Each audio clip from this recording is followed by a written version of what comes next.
बोलो सतगुरुदेव की जय हो। परमात्मा ऐसी ही लीलाएं किया करता है, तभी उसको भगवान कहते हैं, प्रभु कहते हैं, स्वामी कहते हैं, मालिक कहते हैं और परमेश्वर कहते हैं। लेकिन कुछ एक अज्ञानियों ने, अज्ञानी ऋषियों महर्षियों ने, गुरुओं ने ये थ्योरी सेट कर दी कि भगवान ये जो लीलाएं हैं झूठी हैं, ऐसे भगवान बगैर किसी माता के कोई गर्भ से कोई नहीं बाहर आ सकता, कोई जन्म नहीं, ऐसे स्वयं नहीं प्रकट हो सकता। तो बहुत सा समाज इस बात पर आधारित हो चुका है कि बिल्कुल ठीक है, क्योंकि श्री राम माता से उत्पन्न हुए, श्री कृष्ण मां से उत्पन्न हुए, जितने भी हम जिनको भगवान की संज्ञा में गिनते हैं सभी मां से उत्पन्न हुए। इसलिए हमने ये भी सत्य मान लिया कि मां के बिना उत्पन्न कोई नहीं हो सकता। लेकिन भगवान कैसे किसे कहेंगे? परमात्मा उसी को कहा जाता है जो एक जन साधारण की क्रियाओं से अलग क्रियाएं करे। बोलो सतगुरुदेव की जय हो।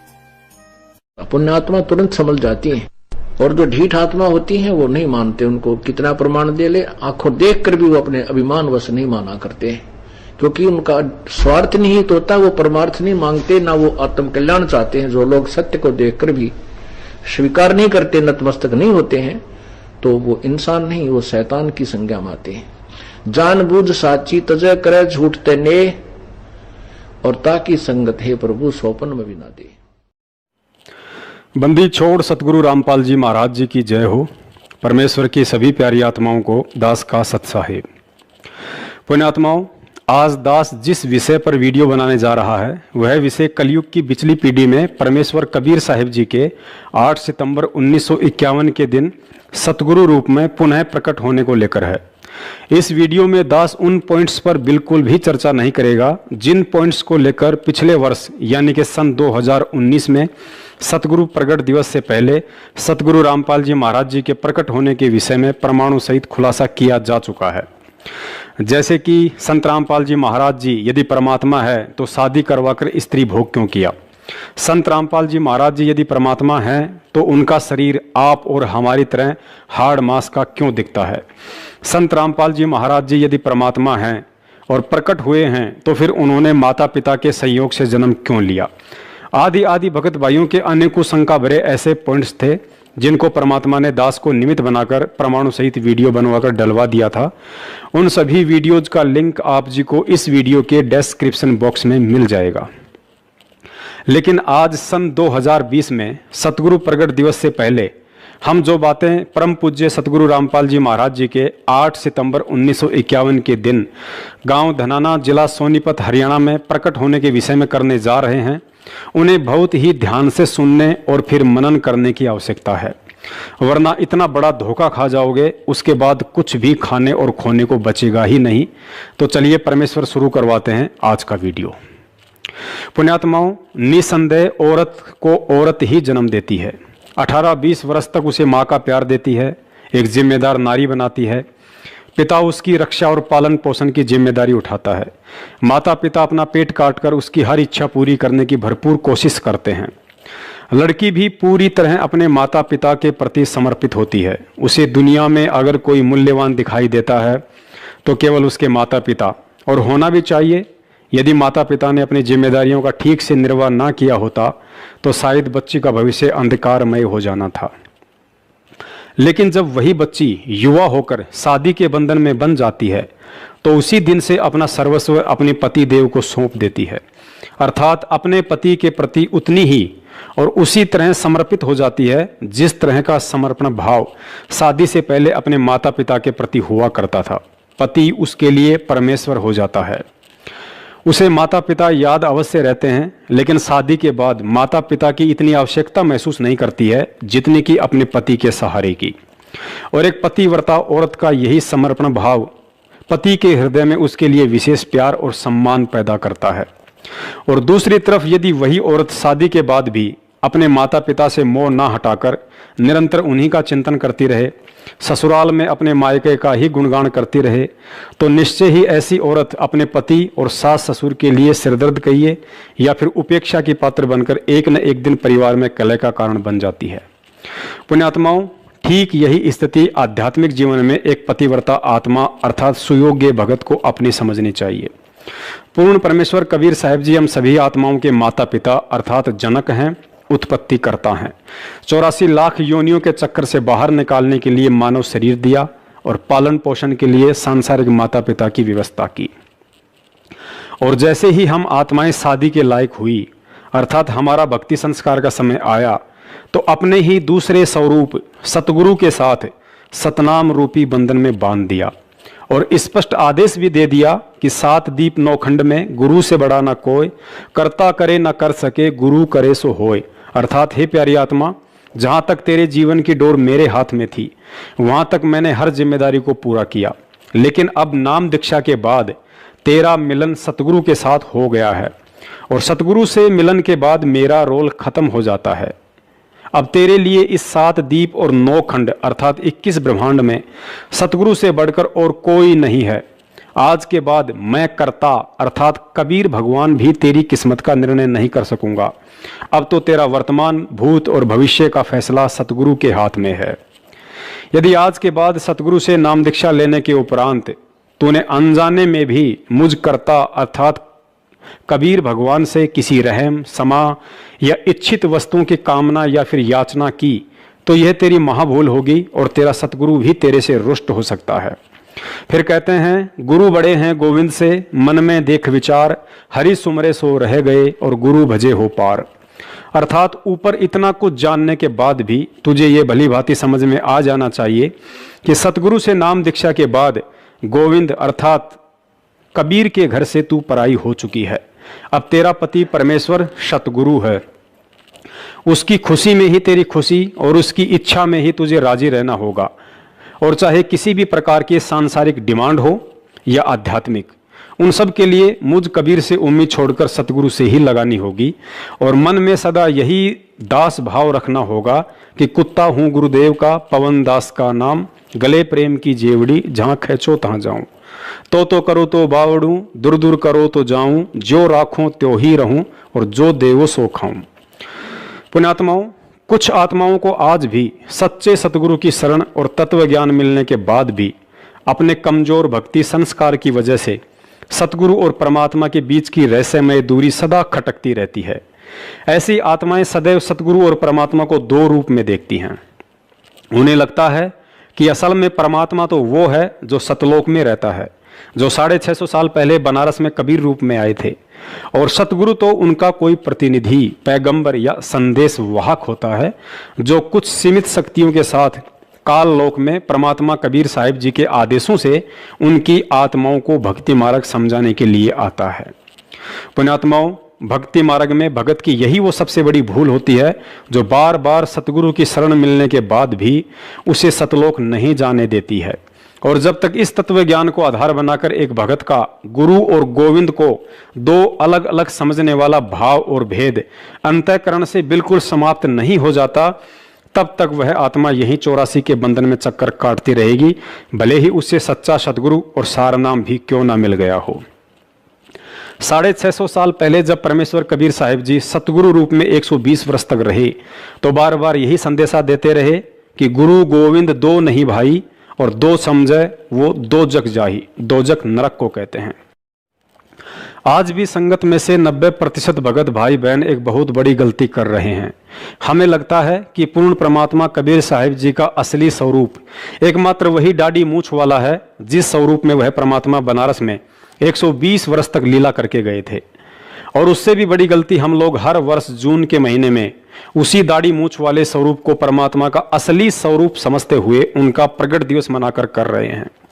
जबकि सतगुरु रामपाल जी महाराज जी ने पिछले 27 वर्षों से अनमोल तत्व ज्ञान देकर सैकड़ों बार हमारा यही भ्रम निवारण किया था कि आप लोग कबीर परमात्मा की जो ये फोटो देख रहे हैं यह उनका असली स्वरूप नहीं है।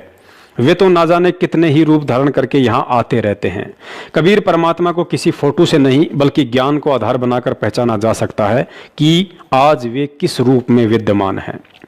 पुण्यात्माओं, देश काल और परिस्थिति अनुसार पूर्ण परमेश्वर कबीर साहिब जी अपनी प्यारी आत्माओं को सत भक्ति से परिचित करवाने के लिए सतगुरु व तत्वदर्शी संत के चोले में यहाँ आते रहते हैं और अपनी वाणी में भी कहते हैं कि सुख मेटे और दुख का दाता, पूर्ण ब्रह्म है आप विधाता, जब चाहे चोला धर आता, हुआ सुल्तानी के खवास बधाई में बांटूंगी।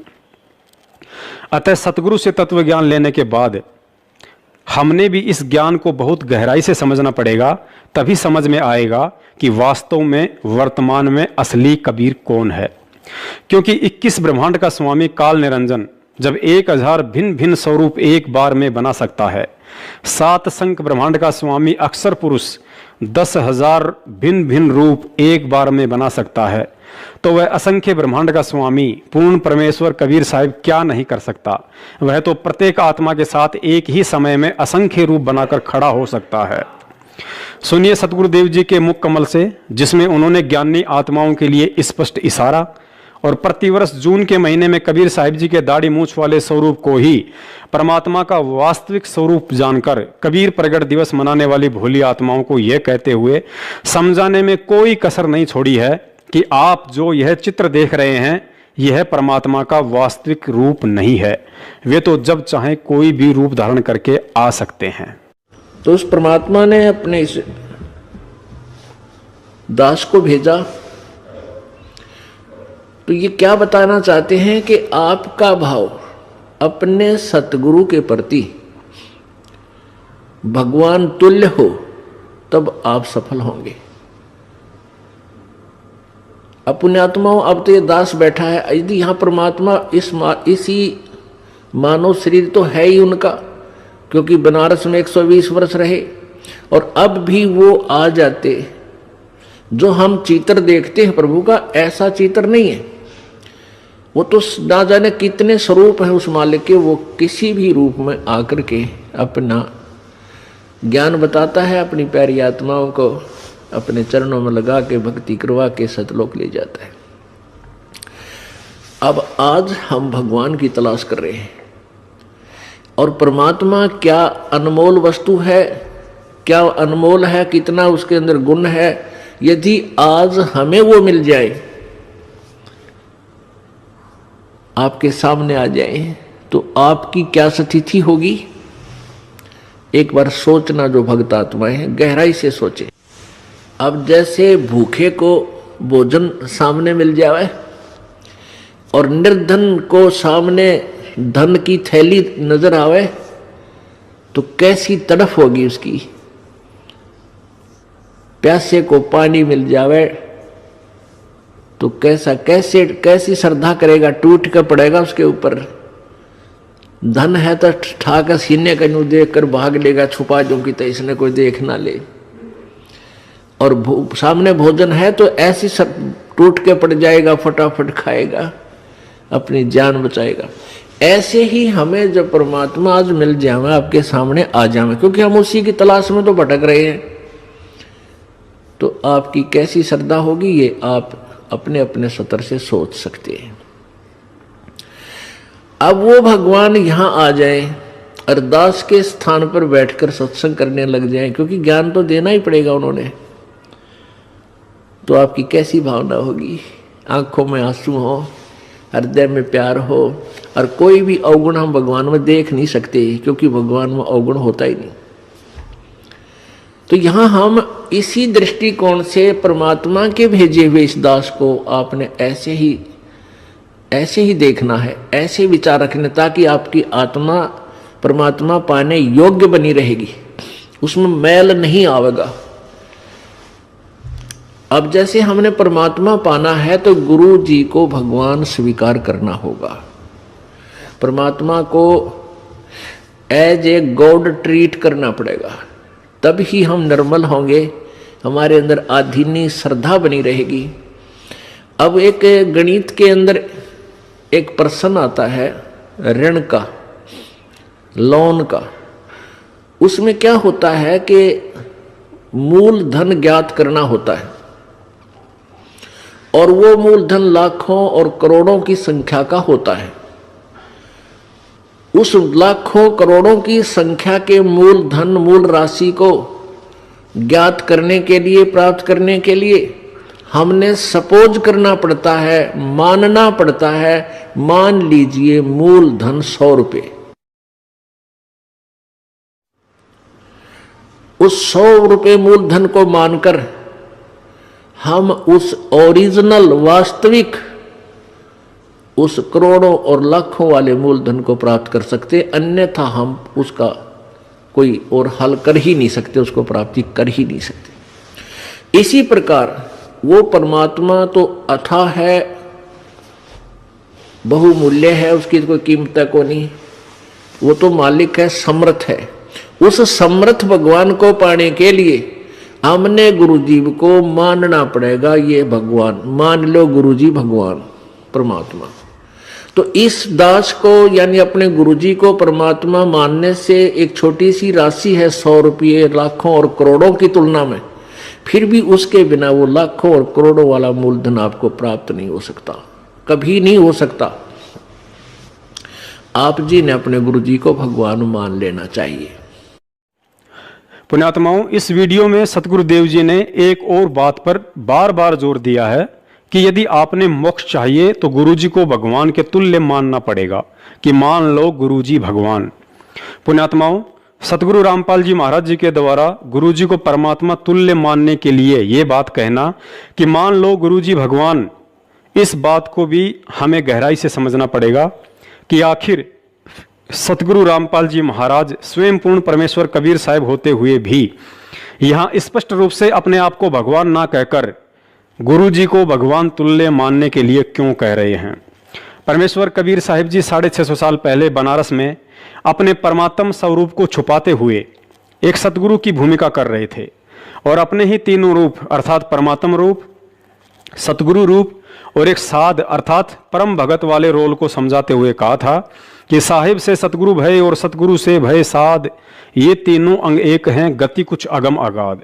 अर्थात वह पूर्ण परमात्मा कबीर अपने सतलोक में स्वयं परमात्मा अर्थात साहिब रूप में तो बैठा ही है, इसके अलावा अपने परमात्मा वाले रूप को हल्का तेज पुंज का बनाकर सतगुरु की भूमिका और फिर किसी नेक आत्मा को अपना मुंह बोला गुरु धारण करके एक सुयोग्य शिष्य की भूमिका भी स्वयं ही करता है, ताकि अपने फॉलोअर्स को यह शिक्षा दे सके कि परमात्मा के सत भक्ति वाले मोक्ष मार्ग में जब तक आपका अपने गुरु के प्रति श्रद्धा भाव व्यवहार आचार विचार लगन और विश्वास इतना नहीं होगा जितना कि मैंने अपने गुरु के प्रति समर्पित होकर एक उदाहरण पेश किया है, तब तक आप सतलोक जाने के अधिकारी नहीं बन सकते। अतः सतगुरु रामपाल जी महाराज जी के द्वारा स्पष्ट रूप से अपने आप को भगवान होते हुए भी भगवान ना कहकर यह कहना कि आपने गुरुजी को भगवान तुल्य मानना पड़ेगा, इसके पीछे का मुख्य कारण यही है कि उपरोक्त वाणी के अनुसार वे स्वयं परमात्मा और सतगुरु वाली भूमिका के साथ साथ एक सुयोग्य परम भगत का भी रोल कर रहे हैं और भगत के रोल में अपने आप को स्पष्ट रूप से भगवान ना बताकर ज्ञानी आत्माओं के लिए इशारा कर दिया कि आपने गुरुजी को भगवान तुल्य मानना पड़ेगा। परमात्मा कहते हैं वो स्वयं ही यहाँ पर तत्वदर्शी संत बनकर आते हैं और अनजान संतों और ऋषि महर्षियों के द्वारा जो भक्ति का स्वरूप बिगाड़ दिया जाता है उसको स्वस्थ करने के लिए आते हैं। वो स्वयं ही परमात्मा होते हैं, वो परम अक्षर ब्रह्म वो स्वयं है, वही संत रूप धारण करते हैं, वही एक परम भक्त की भी भूमिका करते हैं।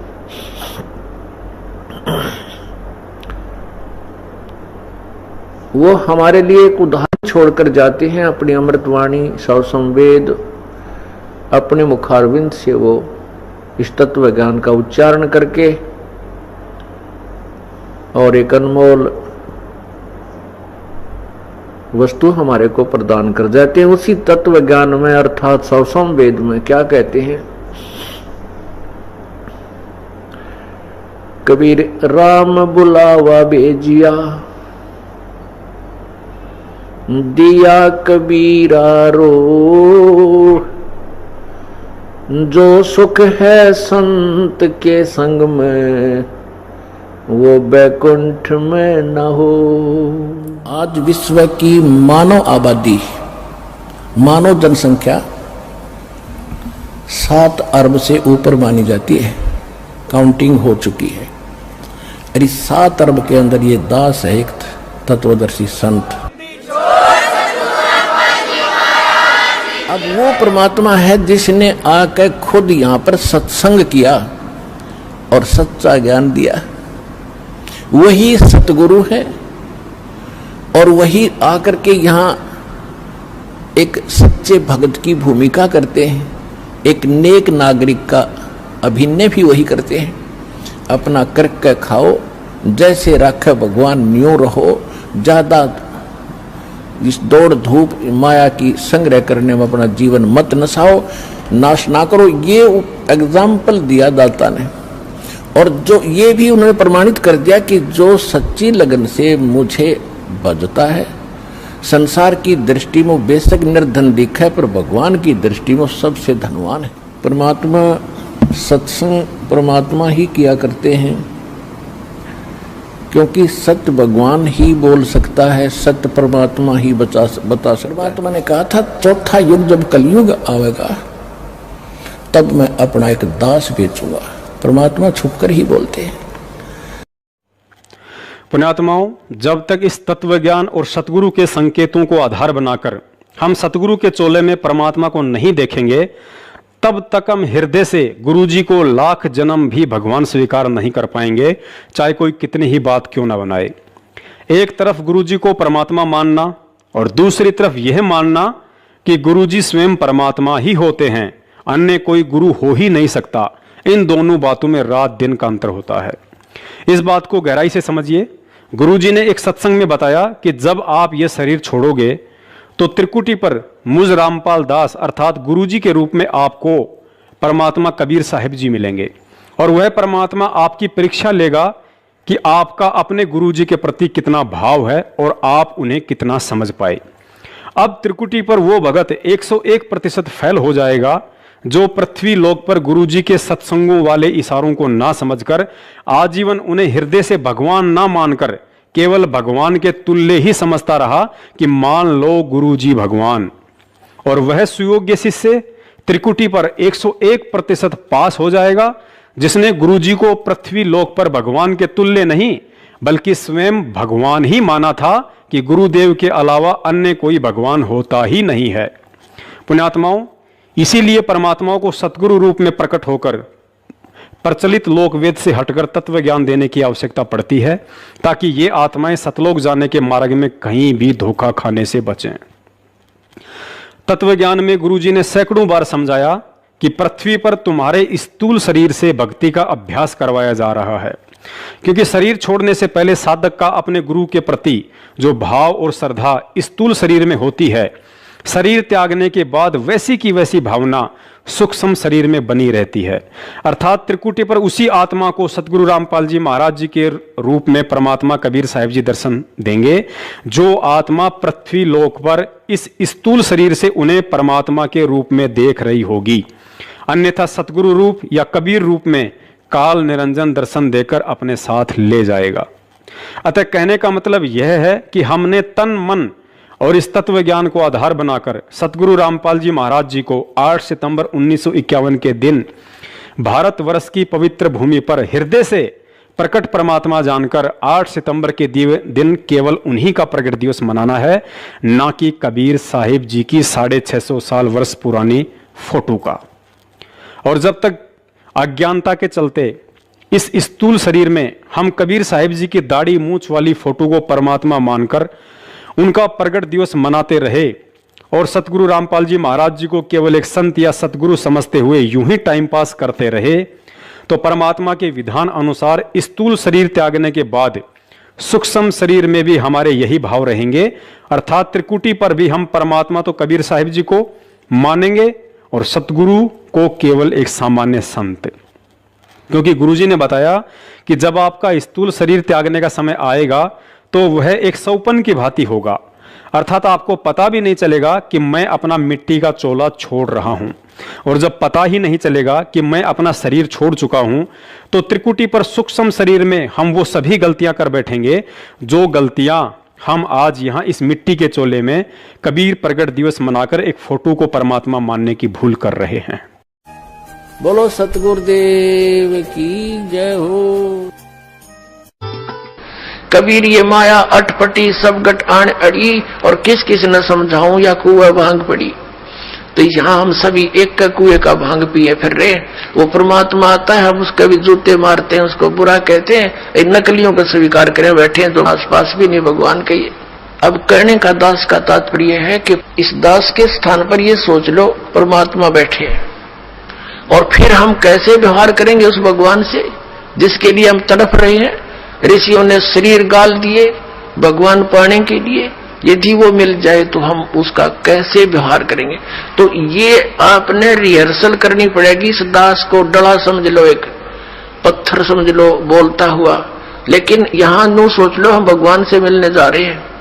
तो जैसा व्यवहार आप यहां करोगे ऐसा ही स्वप्न में आपका बनेगा। मृत्यु के बाद आपको ऐसा होगा जैसे स्वप्न, और वहां भगवान दास के रूप में पहले आपकी परीक्षा लेगा, बाद में ऊपर सिलेक्ट करेगा, ले जाएगा सतलोक। तो वहां जैसी भावना, जैसा अच्छा या बुरे विचार आपके इस दास के प्रति होंगे, आपके मस्तिष्क पर लिखे आएंगे वहां पर, क्योंकि वहां कोई रोल ना चल है। यहाँ तो हम 100 बात छुपा ले, आपके मस्तिष्क पर लिखे आएंगे। रिजेक्टेड और सिलेक्टेड कहने की जरूरत को नहीं, बस वहां तो न्यू करना भगवान ने, फिर रह जाओगे वहीं से। फिर ठीक है, आपने जो भक्ति की है, पहले तो यदि गुरुजी के प्रति आपकी आस्था एज ए गॉड नहीं है तो भक्ति आपकी बनाए को नहीं, भक्ति चलेगी ही नहीं। बोलो सतगुरुदेव की जय हो। परमात्मा कहते हैं राम नाम रटते रहो, राम नाम रटते रहो जब तक घट में प्राण। आखिरी सांस तक सभी ये सिमरण करना पड़ेगा, क्योंकि हमारा श्वास से सिमरण चलता है, वो सतनाम होता है, और उसका अंतिम सांस तक जाप करने से ही हम परमात्मा प्राप्त होते हैं। अंत समय में सांस सुमरण जब होगा जब हम पहले अभ्यास कर रहे होंगे। अब जैसे कोई दिन में केले बेच रहा रेडी पर, सारा दिन करता ले लो 10 के 20, 10 के 20, 10 के 12 के 8, 12 के 8 बढ़िया। रात में फिर वही में रुके मारे सारी रात, ले लो 8 के 12, 12 के 8, 12 के 8। तो जैसा उसने दिन में अभ्यास किया ऐसा ही रात में। एक समय हम पढ़ा करते छोटे छोटे 5वीं 6वीं 4थी में, हमारा एक चाचा था दूसरे दादा का, वो बोल रहा था कि किसी के भी आकर रात में दिन में वही खाना खा लेता हुए सो जाया करता। वो बाजरे का रुखाला जाया करता, बाजरे का रुखाला जाते थे। चिड़िया बहुत परेशान करती हैं, बाजरे को खाती हैं, उनको सारा दिन रुखवाले ने ऐसा करना पड़ता, हर हर पर लोग को फटकना रखते थे, गोफिया वो छोड़ते थे, खुद का आवाज लगाते थे। तो दिन में वो 1-2 महीने पक्का अभ्यास हो जाता हुर करूंगा। वो एक दिन हमारे हम ऊपर पढ़ रहे थे, गर्मियों के दिन होते हैं वो, तो वो आके वहां सो गया, हम अपना पढ़ रहे थे। वो एकदम जोर तो उठा, हम भी डर गए, वहां क्या हो गया। हमने उठाया, वहां चाचा क्या हो गया तेरे। और वो उठ कर देखने लगा, जो बोला मन ने सोचा मैं वहां खेत में बाजरे का रुखाली कर रहा और चिड़िया आ गई, वो खा रही है, उनको भगा रहा था हुर्र करके। अब दिन में हुर्र करेगा तो रात में हुर्र याद आएगी। अब हम सारे जीवन में परमात्मा याद करेंगे, मरेंगे, मरते समय हमारा भगवान याद आएगा। और जिसने परमात्मा याद किया नहीं, सारा दिन सारी उम्र खो दी 2 के 20 बनाने में, तो उसका समय परमात्मा याद नहीं आएगी, वही बातें वही कुमत याद आएगी। बोलो सतगुरुदेव की जय हो। तो पुण्यात्माओं, पूज्य गुरुदेव जी के द्वारा अकाट्य प्रमाण देने के बाद अब तो कुछ आंखें खोलो और पहचानो कि वास्तव में असली कबीर परमेश्वर कौन है। गुरुजी ने अपने मुख कमल से यह तो साबित कर ही दिया कि 650 साल पहले वाला चित्र कबीर परमेश्वर जी का असली स्वरूप नहीं है। और दूसरी तरफ यह भी कह रहे हैं कि जब आप त्रिकुटी पर जाओगे तो वहां भी परमात्मा आपको मुझदास अर्थात संत रामपाल जी महाराज जी के रूप में ही दर्शन देंगे और सतलोक लेकर जाएंगे। तो फिर विचार करो कि कबीर भगवान कैसा है, उनकी शक्ल कैसी है और उनको देखा किसने? नहीं समझे? अरे भाई, सतगुरुदेव जी ने साबित कर दिया कि मैं ही परमात्मा कबीर साहिब हूं। यदि त्रिकुटी पर भी हमें वह कबीर परमात्मा सतगुरु रामपाल जी महाराज जी के ही रूप में दर्शन देंगे तो फिर विचार करने की बात है कि आज पृथ्वी पर उनके रूप में स्वयं कबीर परमात्मा ही हमारे सतगुरु बनकर हमें ज्ञान और भक्ति दे रहे हैं। पुण्यात्माओं, तत्वदर्शी संत से नाम उपदेश लेने के बाद जिस व्यक्ति को अभी तक सतगुरु की परिभाषा का भी ज्ञान नहीं हुआ तो समझो वह व्यक्ति अभी संशय में है। और संशय के विषय में गुरुदेव जी ने बताया कि संशय शोक सराय में सूतक दिन राती, जीवित जग में जूते पड़े फिर यम तोड़ेंगे छाती। अर्थात भक्ति मार्ग की किसी भी क्रिया में यदि आपको जरा भी संशय या शंका रह गई तो ना ही आपको वह शंका यहां चैन से जीने देगी और ना ही मरने के बाद मोक्ष प्राप्त होने देगी। अर्थात जीते जीतो कर्म की मार के जूते पड़ेंगे ही पड़ेंगे। शरीर त्यागने के बाद यमदूतों के हाथ लगोगे और तुम्हारी छाती तोड़ी जाएगी, अर्थात मुगदरों से पीटे जाओगे। सतगुरु की परिभाषा को समझाते हुए गुरुदेव जी ने बताया कि ना सतगुरु जननी जने जाके माना बाप, पिंड भ्रमण से रहित है ना वहां तीनों ताप। अर्थात जो सतगुरु होगा वह माता पिता से जन्म नहीं लेता है, वह प्रकट परमात्मा होता है तथा उनका शरीर तेज पुंज का होता है, पंच भौतिक नहीं। पुण्यात्माओं, परमेश्वर की वाणी कभी भी गलत सिद्ध नहीं हो सकती है। अतः उपरोक्त अमृत वाणी में सतगुरु की परिभाषा के अनुसार जो आत्माएं सतगुरु रामपाल जी महाराज जी को माता पिता से जन्म लिया हुआ मानती हैं तो ऐसी आत्माओं को कोई अधिकार नहीं है कि वे संत रामपाल जी महाराज जी को सतगुरु कहकर संबोधित करें और उनका झूठा जयकारा लगाएं कि बंदी छोड़ सतगुरु रामपाल जी महाराज जी की जय हो।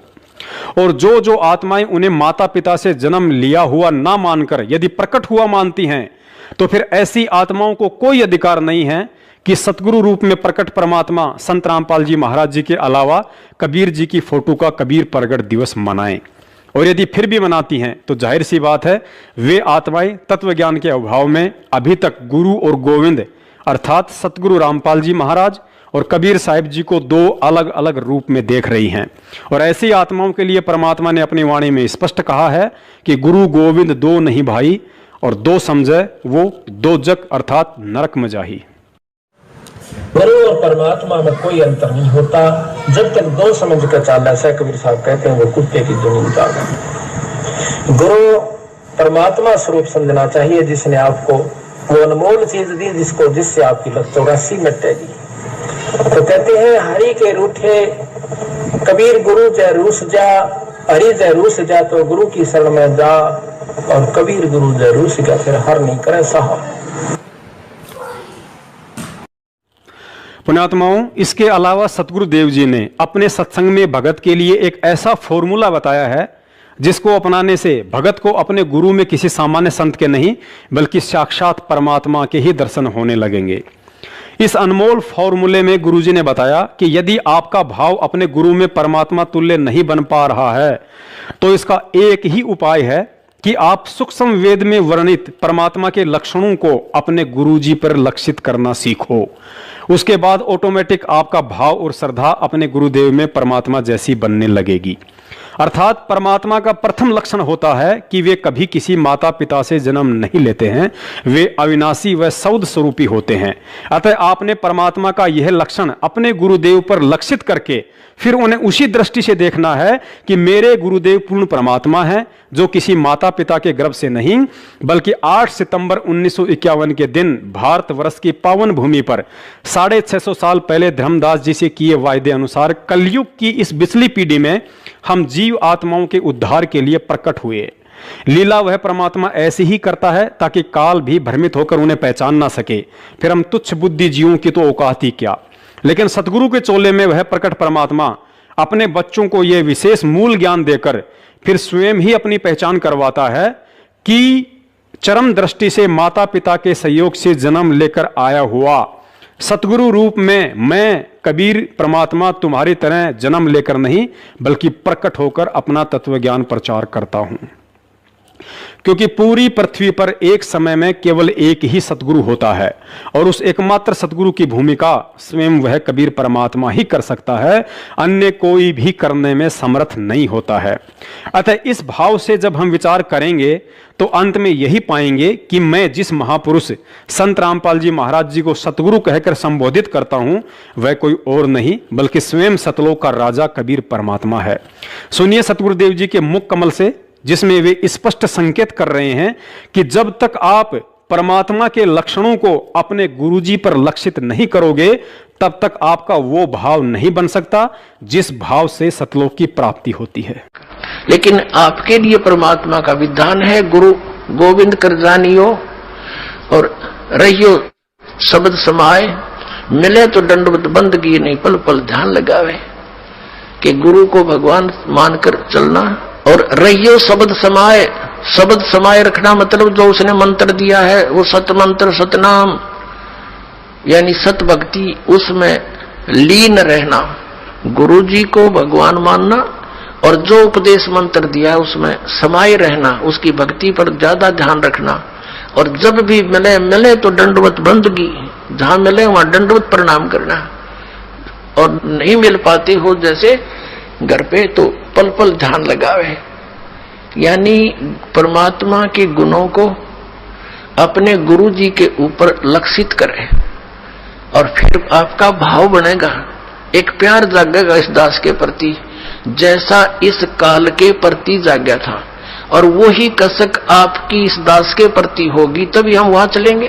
जिस कसक के साथ हम वहां डटे नहीं डटे, तो ऐसा ही भाव अब हम कैसे भावित होते हैं, जैसे एक हीरो या हीरोइन नकली बात बना के, एक तो उसने पढ़ा हुआ है फिर वो बोल रहा है, उसके एक दो डायलॉग पर हम आसक्त हो जाते हैं, ओहो बड़ा क्या बात कही, बड़ा सुंदर बोला, और यहाँ दास ने ऐसा पिटारा खोल दिया इन बोलों का वचनों का।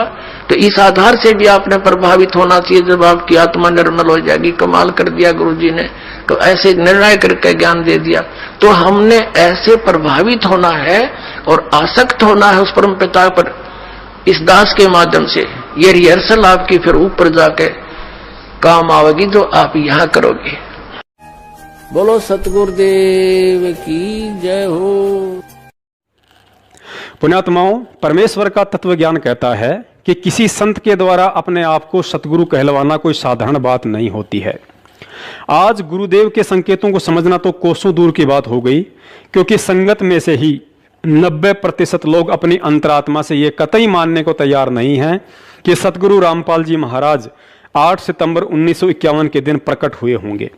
और यही कारण रहा कि आज तक चंद सतसेवकों के अलावा किसी ने भी सतगुरु रामपाल जी महाराज जी का प्रकट दिवस नहीं मनाया, क्योंकि 90% भाई बहन आज भी उन्हें इंद्रो माई के गर्भ से जन्म लिया हुआ ही मानते हैं।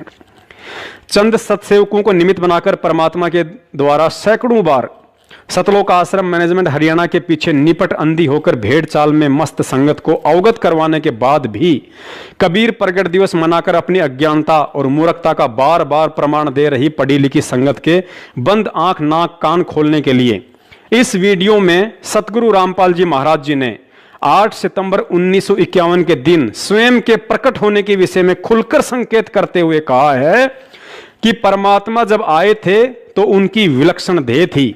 फिर कहा कि विलक्षण थी और है भी का अर्थ है कि आज भी है। फिर आगे कहा कि 650 साल पहले भी परमात्मा प्रकट था और आज भी है। पुण्यात्माओं, सतगुरुदेव जी के इस शब्द को ध्यान से सुनना कि आज भी प्रकट है। अके नाम कहा नहीं जाई, इसको बोलना नहीं है, इसको बोल के जाप नहीं करना, सूरत से जाप करना है। ये बोल के सुना दिया लेकिन इसका जाप बोल के नहीं होगा, इसलिए अकय कहा है। विधेय इसलिए कहा इसको कि जैसे परमात्मा का भी शरीर था और धर्मदास का भी शरीर था, लेकिन परमात्मा विधेय कहा करते, विलक्षण देही थी उनकी, साकार हैं, थे भी हैं भी, उस समय प्रकट थे, अब भी है। और इसी प्रकार इस मंत्र को विधेय मंत्र का। पुण्यात्माओं, एक और बात पर गहन विचार करो। आज हम जितने भी भगत हैं सब के सब पूज्य या परम पूज्य शब्द केवल सतगुरु रामपाल जी महाराज जी और कबीर साहिब जी के आगे ही क्यों लगाते हैं, जबकि परम अक्षर ब्रह्म के अवतार तो आदरणीय गरीबदास जी महाराज जी से लेकर सत सुकृत ऋषि तक सभी महापुरुष थे। उन सभी रूपों में भी तो स्वयं कबीर साहिब ही आए थे, फिर वे हमारे लिए आज पूज्य क्यों नहीं है? क्योंकि सतलोक में कबीर शब्द परमेश्वर का असली नाम है, इसलिए हम इस शब्द के आगे पूज्य शब्द लगाते हैं। और वही कबीर सतगुरु रामपाल जी महाराज जी के रूप में आज हम सबके सामने प्रत्यक्ष है, जिनसे हमारा पूर्ण मोक्ष संभव है। इसलिए हम सतगुरु रामपाल जी महाराज शब्द के आगे भी पूज्य शब्द लगाते हैं, जबकि गरीबदास जी महाराज करुणामय, मुनिंद्र या सतसुकृत, ना ही तो ये नाम परमात्मा के वास्तविक नाम है और ना ही उन महापुरुषों से हमारा मोक्ष हुआ। वे केवल उन आत्माओं के लिए उस समय परम पूजनीय थे जिस समय वे उनके सतगुरु रूप में पृथ्वी पर विद्यमान थे। अतः वर्तमान में वे सभी महापुरुष हमारे लिए आदरणीय हैं, ना कि पूजनीय। इसके अलावा पुण्यात्माओं, हम रोज संध्या आरती करते हैं और संध्या आरती के अंत में गुरुदेव भगवान का अंग आता है, यानी हम अपने गुरुदेव के सन्मुख उनसे प्रार्थना करते हैं और कहते हैं कि अवगुण किए घनेरे फिर भी भले बुरे हम तेरे, दास को जान के निपट नादान मोहे बख्श दियो अविनाशी। अर्थात हम रोज सतगुरु रामपाल जी महाराज जी को अविनाशी कहकर उनसे प्रार्थना करते हैं कि हे अविनाशी गुरुदेव, आपके विधान और तत्व ज्ञान से अपरिचित होने के कारण इस दास ने बहुत अवगुण किए हैं, अतः अनजाने में हुए उन अवगुणों के लिए मुझ दास को बख्शने की कृपा करें। रोजाना संध्या आरती करने वाले और रोज अपने गुरुदेव को अविनाशी कहने वाले, अर्थात जिसका कभी नाश ना हो, जो अजर अमर हो, ऐसी महिमा करने वाली आत्माओं ने क्या कभी विचार किया है कि अविनाशी कभी माता पिता के गर्भ से जन्म नहीं लेता? जिसने पूरी दुनिया की माताओं को अपने शब्द से उत्पन्न किया हो, फिर भला दुनिया में ऐसी कौन सी माँ है जो उस अविनाशी सतगुरु रामपाल जी महाराज जी अर्थात कबीर साहिब जी को एक सेकंड के लिए भी अपने कोख में रखने में समर्थ हो? पुण्यात्माओं, जो गलती आज से 250 साल पहले आदरणीय गरीबदास जी महाराज जी को लेकर छुड़ाने वाले कर चुके हैं, वो गलती आज हमने भूलकर भी नहीं दोहरानी है। क्योंकि लगभग 250 वर्ष पहले परमेश्वर कबीर साहिब जी आदरणीय गरीबदास जी महाराज जी के चोले में सतगुरु रामपाल जी महाराज जी की भांति एक साधारण जाट किसान परिवार में आए थे। शादी भी करवाई, उनके 6 बच्चे भी थे, खाना भी खाया करते थे, खेतों में काम भी किया करते थे और तत्व ज्ञान का उपदेश भी किया करते थे। इसी के चलते आजीवन छुड़ाने वालों ने उनका उपहास उड़ाया, उन्हें छोरी का छोरा और कभी बावलिया कहकर संबोधित किया। लेकिन उनके द्वारा रचित आदरणीय सदग्रंथ साहिब की भूमिका में लिखा हुआ है कि जब उन्होंने शरीर छोड़ने की लीला की तो उनकी चिता से अस्थियां नहीं मिली। उसके बाद गांव वाले और उनके परिवार वालों ने बहुत ही प्रायश्चित किया और कहने लगी कि महाराज जी तो स्वयं परमात्मा थे, उनका तो तेजपुंज का शरीर था, वे तो शब्द स्वरूपी थे और आज छुड़ाने में उनकी सूखी महिमा मंडन और यादगार में एक भव्य मंदिर का लठ गड़वा दिया जिसका कोई लाभ नहीं है। आदरणीय गरीबदास जी महाराज जी के चोले में साक्षात कबीर साहिब जी के होने का प्रमाण स्वयं आज सतगुरुदेव रामपाल जी महाराज जी ने भी अपने शब्दों में दिया है कि मूर्ख मनवा काल की चिंता क्यों सताती है, सतगुरु अपना साथी है। सत्य पुरुष ने छुड़ानी में बलराम की गऊ चराई, गंगा जी को प्रकट कर रानी मात नुवाई। भाई अद्भुत लीला आप दिखाई, दुनिया ना समझ पाती है, सतगुरु अपना साथी है। अर्थात सत्य पुरुष यानी कि स्वयं कबीर साहिब जी ने ही गरीबदास बालक रूप में बलराम जी की गऊ चराने की अद्भुत लीला की थी, लेकिन दुनिया उन्हें समझ नहीं पाई। तो पुण्यात्माओं, आप अपना आंकलन स्वयं कर लेना कि कहीं आप भी सतगुरु रामपाल जी महाराज जी को आदरणीय गरीबदास जी महाराज जी के गांव और परिवार वालों की तरह इंद्रो माई का बेटा, अनारो माई का पति, अंजू मंजू का पापा और महेंद्र का भाई मानकर गलती तो नहीं कर रहे हैं। कहीं ऐसा तो नहीं कि आज इस अविनाशी प्रकट परमात्मा सतगुरु रामपाल जी महाराज जी के रहते सहते तो कबीर जी की फोटो का प्रकट दिवस और कल को उनके सतलोक जाने के बाद फिर मूर्खों की भांति ये कहकर कि सतगुरु रामपाल जी महाराज जी तो पूर्ण परमात्मा थे, उनका तेजपुंज का शरीर था, हमें हर साल 8 सितंबर को उनका प्रकट दिवस मनाना चाहिए, उनके नाम से बरवाला में एक बहुत बड़े मंदिर का लठ गड़वाना चाहिए।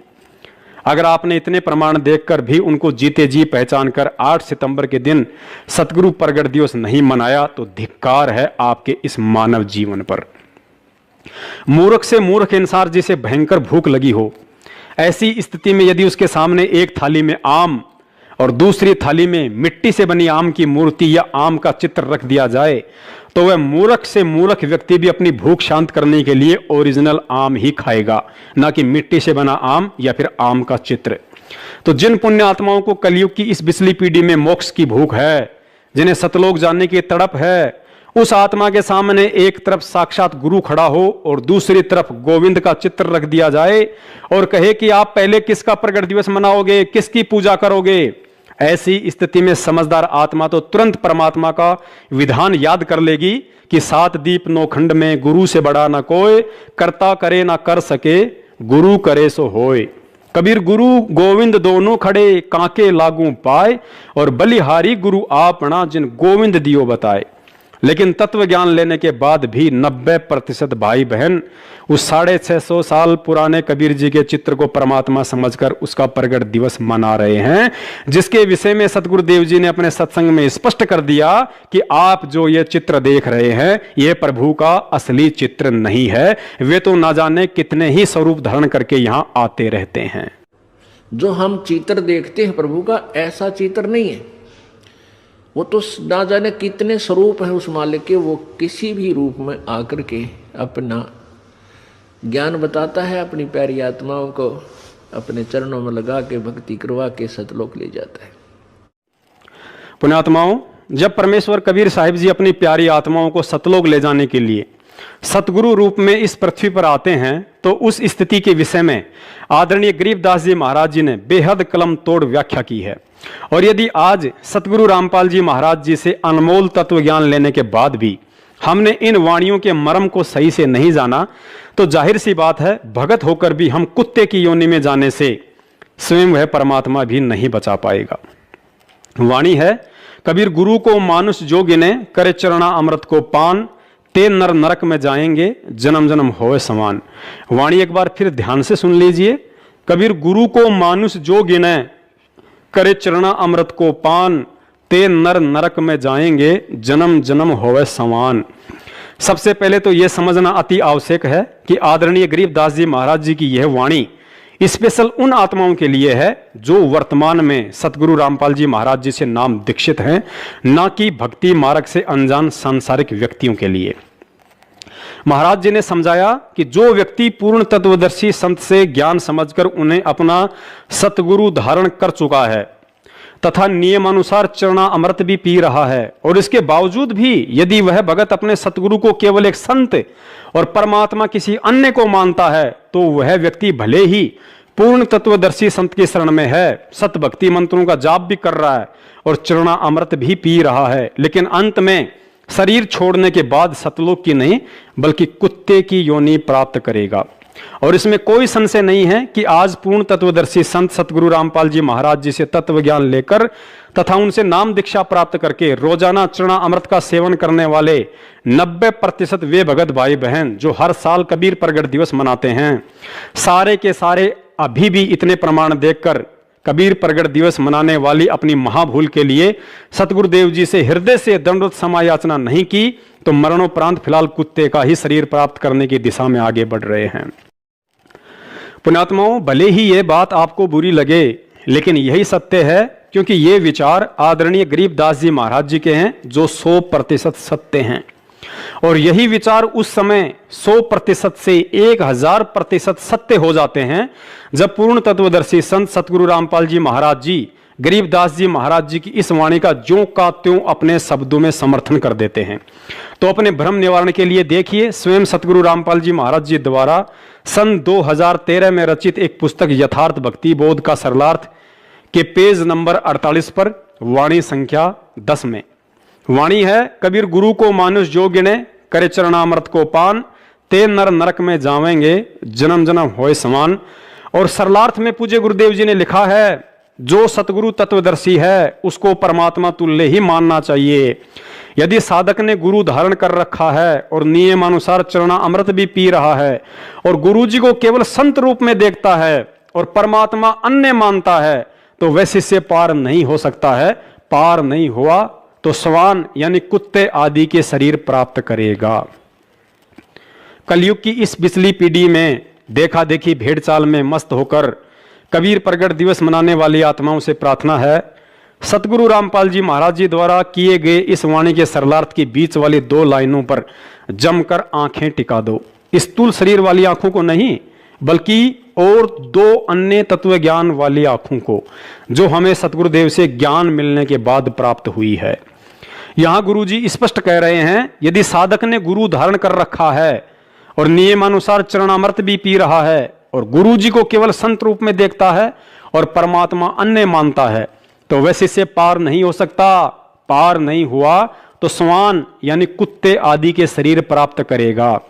अब समझदार भगत स्वयं विचार कर ले कि पूर्ण तत्वदर्शी संत सतगुरु रामपाल जी महाराज जी से तत्व ज्ञान लेकर और ये भली बाती जानकर कि तत्वदर्शी संत की भूमिका स्वयं परमात्मा कबीर साहिब ही करते हैं, इसके बावजूद भी संत या गुरु रूप में प्रकट परमात्मा के अलावा यदि भगत किसी अन्य को परमात्मा मानकर उनका प्रगट दिवस मनाता है, तो यहां स्पष्ट है कि वह भगत अभी भी अपने सतगुरु को केवल एक संत और परमात्मा किसी अन्य को अर्थात उसी को मानता है जिसका वह प्रगट दिवस मनाता है। तो आदरणीय गरीबदास जी महाराज जी की इस वाणी और सतगुरु रामपाल जी महाराज जी के द्वारा इस वाणी के सरलार्थ अनुसार निश्चय ही ऐसा भगत शरीर छोड़ने के बाद कुत्ते की योनि प्राप्त करने वाला है। दास ये नहीं कह रहा कि कबीर जी परमात्मा नहीं है, परमात्मा तो सकल सृष्टि में अकेले कबीर साहिब ही हैं। लेकिन यदि वह कबीर आज आपके गुरु का रूप धारण करके आपके सामने प्रत्यक्ष है, तो फिर उसी कबीर की 650 साल पुरानी एक फोटो को परमात्मा मानकर उसका प्रगट दिवस मनाना क्या आपके द्वारा अपने ही गुरु की तौहीन नहीं है? पुण्यात्माओं, गुरु और परमात्मा के बीच के इस भेद को मिटाने के लिए ही वह परमात्मा इस पृथ्वी पर सतगुरु बनकर तत्व ज्ञान की बारिश करता है, ताकि आप और हम उन्हें आसानी से पहचान लें कि गरीब निर्गुण सरगुण एक है, दूजा ब्रह्म विकार, निर्गुण साहिब आप हैं और सरगुण संत विचार। अर्थात निर्गुण रूप में सतलोक में विराजमान वह कबीर परमात्मा उस समय सरगुण अवस्था में आ जाता है जब वह अपनी आत्माओं को तत्व ज्ञान देने के लिए पृथ्वी आदि लोक लोकांतरों पर एक संत या गुरु की भूमिका में तत्व ज्ञान प्रचार करता है। परमेश्वर जी ने बताया कि आदरणीय धर्मदास जी व नानक साहिब जी सहित अनेकों आत्माओं का निर्गुण सरगुण को लेकर नकली संतों द्वारा पैदा किया गया भ्रम उस समय समाप्त हो गया जब उन आत्माओं ने सतलोक के सिंहासन पर अन्य तेजोमय रूप में उसी महापुरुष को बैठा पाया जो महापुरुष एक साधारण संत के रूप में उनका गुरु बनकर उन्हें नीचे से सतलोक लेकर गया था।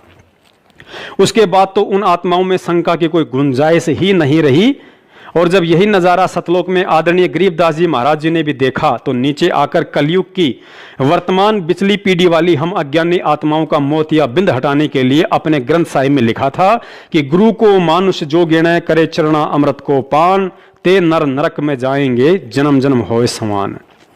पुण्यात्माओं, एक विशेष विचारणीय बात और है, जिस तरह आज स्वयं वह कबीर परमात्मा एक संत अर्थात सतगुरु रामपाल जी महाराज जी के रूप में आकर और अपने आप को छुपाते हुए यह कहकर कि मैं तो उस कबीर परमात्मा का भेजा हुआ पैगंबर हूं, संदेश वाक हूं, परमात्मा तो कबीर साहिब हैं जो सतलोक में रहते हैं। ठीक इसी प्रकार जब यही परमात्मा जिंदा महात्मा यानी एक संत रूप में आदरणीय धर्मदास जी, नानक साहिब जी, गरीबदास जी व मलुकदास जी सहित दादू जी को मिले तो उन्हें भी यही कहा करते थे कि भाई मैं तो उस परमात्मा का भेजा हुआ नुमाइंदा हूं, परमात्मा तो सत्य पुरुष है जो सतलोक में रहता है। और साथ में यह भी बताया कि वह परमात्मा सतयुग में सत्सुकृत, त्रेता में मुनिंद्र और द्वापर युग में करुणामय ऋषि के रूप में एक तालाब पर कमल के विकसित फूल पर प्रकट हुआ था। उनकी परवरिश कंवारी गायों के दूध से हुई थी। लेकिन इसके बावजूद उन आत्माओं ने कभी भी ऋषि करुणामय, ऋषि मुनिंद्र का प्रगट दिवस नहीं मनाया, क्योंकि सतलोक देखने के बाद जैसा कि पहले ही बताया जा चुका है कि उन सभी आत्माओं का भ्रम निवारण हो चुका था कि कौन मुनिंद्र और कौन करुणामय। जो भी कुछ है वो केवल यही है जो आज हमारी पकड़ में है और जिसने सतगुरु रूप में आकर हमें नाम दीक्षा दी है और आत्म कल्याण का मार्ग बताया। पुण्यात्माओं, आज अपना आंकलन हमें स्वयं ही करना होगा कि पूर्ण सतगुरु से तत्व ज्ञान मिलने के बाद और उन महान आत्माओं के द्वारा आंखों देखा सतलोक का वर्णन करने के बावजूद भी सतगुरु के ज्ञान को आधार ना बनाकर किसी के भी इशारों पर कहीं भी प्रतिवर्ष कबीर प्रगट दिवस में शामिल होकर हम आदरणीय गरीबदास जी महाराज जी की इस वाणी के अनुसार सतलोक की तरफ कदम बढ़ा रहे हैं या कुत्ते की योनि की तरफ। सतगुरुदेव जी ने सत्संगों में बताया कि एक समय जब जबरील नाम का देवता हजरत मोहम्मद जी को ऊपर लेकर गया तो रास्ते में उन्हें एक ऐसा व्यक्ति दिखाई दिया जो स्वर्ग की तरफ देखता था तो खुश होता था और नरक लोक की तरफ देखता था तो रोता था। हजरत मोहम्मद जी के पूछने पर जबरील ने बताया कि यह बाबा आदम है, स्वर्ग में इसके नेक बच्चे हैं जिन्हें देखकर यह खुश होता है और नरक में भी इसी के नालायक बच्चे हैं जिन्हें देखकर यह रोता है। तो पुण्यात्माओं, आज वो हालत हम नीच आत्माओं की वजह से हमारे सतगुरुदेव जी की हो रही है। कलयुग की पिछली पीढ़ी में हमें मानव जन्म देकर सतगुरु रूप में वह परमात्मा खुश होता है और बार बार हमें पुण्यात्माओं शब्द से संबोधित करता है, तो दूसरी तरफ वह परमात्मा तत्व ज्ञान की इतनी बारिश करने के बाद भी हमारी भेड़ चाल को देखकर सत्संग करते करते रोने भी लगता है, क्योंकि पिता होते हुए भी उसे अपने पिता होने के सैकड़ों प्रमाण देने पड़ रहे हैं। लेकिन इसके बावजूद भी हम मूर्ख प्राणी इतना भी नहीं समझ पा रहे कि हमारा असली पिता एक 650 साल पुरानी फोटो है या जो 8 सितंबर 1951 के दिन साक्षात प्रकट होकर पिछले 27 वर्षों से अपने तत्व ज्ञान रूपी शब्द दूध की खीर खिला रहा है, वो है। पुण्यात्माओं, हमारी बुद्धि इतनी मलिन हो चुकी है कि हम केवल उसी तरह से प्रकट रूप को परमात्मा मानते हैं जिस रूप में वह परमात्मा शिशु रूप धारण करके कमल के फूल पर प्रकट होता है। लेकिन क्या हमने कभी सतगुरुदेव जी के सत्संगों को गहराई से सुनकर विचार किया है जिसमें उन्होंने स्पष्ट संकेत किया हुआ है कि परमात्मा जिस उद्देश्य को लेकर यहां प्रकट होते हैं उसे पूरा करके ही जाते हैं। अब हमने इन 4 पंक्तियों को बहुत ही गहराई से समझना पड़ेगा कि परमात्मा जिस उद्देश्य को लेकर यहां प्रकट होते हैं उस उद्देश्य को पूरा करके ही जाते हैं। सतयुग, त्रेता, द्वापर और कलयुग में परमात्मा कबीर साहिब जी शिशु रूप में एक विकसित कमल के फूल पर प्रकट होने की लीला मात्र इसलिए करते हैं क्योंकि वेदों में परमात्मा की शिशु रूप में प्रकट होने वाली उस महिमा को यथावत बनाए रखना होता है। यानी कि वेदों में परमात्मा के सशरीर प्रकट होने का जो वर्णन है उसे एक उदाहरण पेश करके सिद्ध करना होता है, ताकि कलयुग की इस वर्तमान बिचली पीढ़ी में जब वह परमात्मा किसी साधारण से दिखने वाले मनुष्य रूप में प्रकट होकर तत्व ज्ञान प्रचार करे तो हम अपने पिता को आसानी से पहचान सकें। अतः कलयुग की प्रथम पीढ़ी में परमात्मा ने कबीर रूप में मात्र इसी उपरोक्त मुख्य कारण से कमल के फूल पर शिशु रूप में प्रकट होने की आवश्यकता पड़ती है और अपने उद्देश्य को पूरा करते हैं। अन्यथा वह समर्थ तो जब चाहे जिस उम्र में किसी भी रूप में कहीं भी प्रकट हो सकता है, जैसे आज संत रामपाल जी महाराज जी के रूप में प्रकट हैं। उसके 250 साल बाद वही परमात्मा बंदी छोड़ गरीबदास जी महाराज जी के रूप में हमारी चरम दृष्टि को धोखा देते हुए पुनः छुड़ानी में प्रकट हुए। बावड़िया, छोरी का छोरा और गरीबू कहलाया, लेकिन अपने उद्देश्य को पूरा करके चलता बना। उद्देश्य यही था कि कलयुग की प्रथम पीढ़ी में जो अनमोल तत्व ज्ञान उन्होंने धर्मदास जी को निमित्त बनाकर पवित्र कबीर सागर में लिपिबद्ध करवाकर छोड़ दिया था, उस ज्ञान में काल अपने नकली संतों के मनमाने आचरण व सोच आधार से मिलावट करवा देता है, जिसकी क्षतिपूर्ति के लिए उन्होंने गरीबदास रूप में आकर पुनः उस तत्व ज्ञान की एक नए रूप में रचना करनी होती है, ताकि कलयुग की बिचली पीढ़ी की जीव आत्माओं के लिए वह पवित्र ग्रंथ संजीवनी बूटी बन सके। और अपने इस उद्देश्य की पूर्ति के बाद वह परमात्मा चला जाता है। उसके बाद वह परमात्मा कलयुग की बिचली पीढ़ी में अपने पूर्व निर्धारित उद्देश्य को पूरा करने, अर्थात उनके द्वारा भिन्न भिन्न रूपों में प्रकट होकर भक्ति मार्ग की जो भूमिका सैकड़ों वर्ष पहले प्रकट होकर बनाई गई होती है, उसे अंतिम रूप देने के लिए एक संत रूप में आता है तथा अपने विधान अनुसार उसको पूरा करके ही जाता है। और वर्तमान में उनका पूर्व निर्धारित उद्देश्य लाखों करोड़ों आत्माओं का उद्धार करके सतलोक भेजने का है, जिसके लिए समर्थ होते हुए भी उस कबीर परमात्मा को 3 युगों में भिन्न भिन्न चोले धारण करके इतने पापड़ बेलने पड़ते हैं। पुण्यात्माओं, पापड़ बेलने का आप जी गलत अर्थ मत निकाल लेना। पापड़ बेलना एक मुहावरा है जिसका अर्थ है कि किसी विशेष मकसद के लिए तरह तरह के कष्ट उठाना। पुण्यात्माओं, आज हमें इस ज्ञान की गहराइयों में जाकर हम नीचों के लिए हमारे पिता के द्वारा उठाए गए उन सभी कष्टों और परेशानियों को समझकर मनन करना होगा कि हमारा पिता इतने कष्ट झेलता है और हम फिर भी नशे से बाहर निकलने को तैयार नहीं। विचार करें, 650 साल पहले कबीर परमेश्वर जी ने सत्संग किए नहीं, बल्कि आज इस समय उत्पन्न हम नीच आत्माओं के लिए सत्संग बनाए थे ताकि हम परमात्मा को पहचान सकें। यदि 650 साल पहले वह दयालु परमात्मा 120 साल तक तरह तरह के कष्ट और यातना सहकर सैकड़ों अद्भुत लीला ना करते तो चाहे आज हम कितने ही शिक्षित क्यों ना हो उन्हें नहीं पहचान सकते थे। उदाहरण के लिए, फिल्म बनाने से पहले फिल्म प्रोड्यूसर के दिमाग में कहानी होती है, लेकिन उस कहानी को यथार्थ रूप देने के लिए अर्थात समाज के सामने 3 घंटे की फिल्म के रूप में पेश करने से पहले उसे कुछ पात्रों अर्थात फिल्मी कलाकारों का चयन करना पड़ता है ताकि उन सब की मदद से उस कहानी को एक फिल्म का रूप दिया जाए जिसे लोग आसानी से समझ सकें कि यह फिल्म क्या संदेश देना चाहती है। और यदि वह प्रोड्यूसर उस कहानी को अपने मुंह से सुनाए या किसी कागज पर लिखकर लोगों को पढ़ने के लिए कहे तो किसी भी व्यक्ति की रुचि नहीं बनेगी और ना ही समझ में आएगी। ठीक उसी फिल्म प्रोड्यूसर की तरह कबीर परमेश्वर जी ने कलयुग की प्रथम पीढ़ी में शिशु रूप में प्रकट होकर आज इस पिछली पीढ़ी के लिए सत्संग बनाए कि राम और कृष्ण की तरह परमात्मा कभी किसी मां के गर्भ से नहीं आता। परमेश्वर ने 120 वर्ष तक एक आम नागरिक की भूमिका करके सत्संग बनाया कि यदि हमने परमात्मा की प्राप्ति करनी है तो इस काल लोक में कितनी आधीनी चाहिए। परमेश्वर ने सत्संग में बताया और परमेश्वर ने सत्संग बनाया कि मैं समर्थ होकर भी एक जुलाई की टूटी फूटी झोपड़ी में 120 वर्ष तक रहा, मेहनत करके अपना पेट और परिवार का पेट भरा, माया का संचय कभी नहीं किया, जो बचा उसे परमार्थ में लगाया। परमेश्वर जी ने रविदास जी, गणिका माई, अर्जुन सरजुन, जीवा दत्ता, नानक जी, धर्मदास जी, मलुकदास जी, राजा बीर सिंह, बिजली खान पठान, सिकंदर लोधी आदि सैकड़ों आत्माओं को अपनी कहानी का पात्र बनाकर 650 साल पहले एक सत्संग रूपी फिल्म बनाई। सिर्फ और सिर्फ हम नीच आत्माओं की से आज कलयुग की इस पिछली पीढ़ी में यह उम्मीद करते हुए कि उस समय शिक्षा और सत्संगों को आधार बनाकर मेरे बच्चे मुझे पहचान लेंगे कि हमारा पिता 650 साल पहले काशी में धानक रूप में और आज हरियाणा के धनाना में जाट रूप में हमें संभालने के लिए आ चुका है।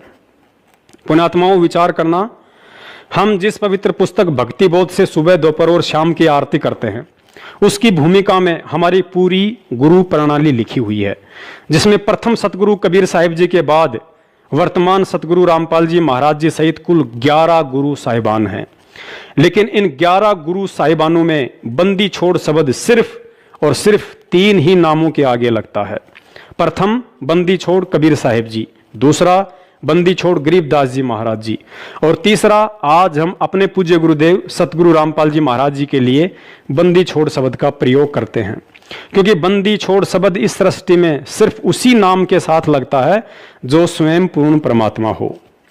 पुण्यात्माओं, पूज्य गुरुदेव संत रामपाल जी महाराज जी को और गहराई से समझने के लिए देखिए सन 2013 में बरवाला आश्रम में काल प्रेरित सतलोक आश्रम मैनेजमेंट हरियाणा के मुखियाओं द्वारा रचित पुस्तक मानवता का गिरता हास तथा विकास, और दूसरी पुस्तक है भोगेगा अपना किया रे।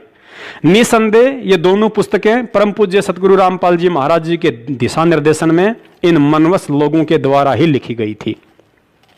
लेकिन इस पुस्तक के माध्यम से सतगुरुदेव जी ने जो बात सतलोक आश्रम मैनेजमेंट हरियाणा और संगत को समझानी चाहिए थी, उस गूढ़ बात को ना ही तो उस समय काल प्रेरित सतलोक आश्रम मैनेजमेंट समझ पाया और ना ही बेचारी भोली संगत।